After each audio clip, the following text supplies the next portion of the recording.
Siachaje mtandao gani ambao unatoa 2200 kila wiki? Ona lakini sijawaona. Lakini ningekuwa naona ningekuwa na washawishi hata makofi wangekuwa nakulajiwa.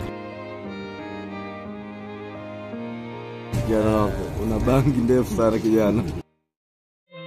Naitwa Dilago mwezi wapi? Gani ambao unatoa 2200 wa kuwasha sana. Wanahitaji ningekuwa naona ningekuwa na washawishi ambao wanahitaji kuajiliwa au wanahitaji kazi za kufanya lakini wanakosa bangi ndefu sana kijana. Habari? Nzuri. Kwema? Kwema, mambo yanaenda? Yanaenda. Unaitwa nani? Naitwa Dilago Nifaya hapa mzee wa kusema cheche. Okay. Upo Airtel ndani ya muda gani? Airtel kama huu mwezi wa pili huu, maana nilikuwa mtandao mwingine nikaona hawana hela, nikikuta hawana hela sana. Sawa. Yani huku nikaona kafula mwindi na kuja juu juu. Hizo 2200 unaziachaje mtandao gani ambao unatoa 2200 kila weekend? Kitu gani kimekuvutia hasa Airtel kutoka mitandao mingine na kuja Airtel? Airtel moja kwanza. Nikiwa na 10,000 na uwezo wa kuwasha laini. Naweza nikawasha laini 70 kuendelea kwa shilingi 10,000 au niwe nakula humo niwe nafanya. Ina maana Airtel ndio habari ya mjini.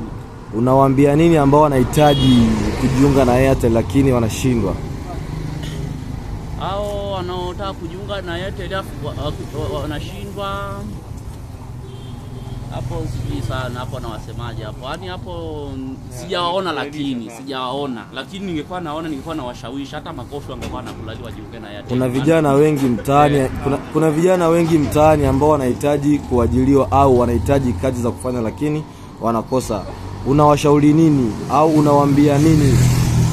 Wanakosa kwa mfano kivipi? Maana kijana wa Airtel ukija sasa na 20,000 unapokelewa vizuri. Kuna vijana ambao hawana kazi mtaani lakini wanashindwa namna ya kufika Airtel aidha mitandao mingine huko, lakini kwa wewe unawashauri nini Airtel na waje na kiasi gani au kuna vipi ambavyo vinahitajika ili waweze kufanya kazi Airtel?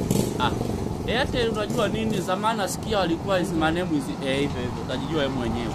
Unaona zamani walikuwa wanalipa commission ndogo, unaona?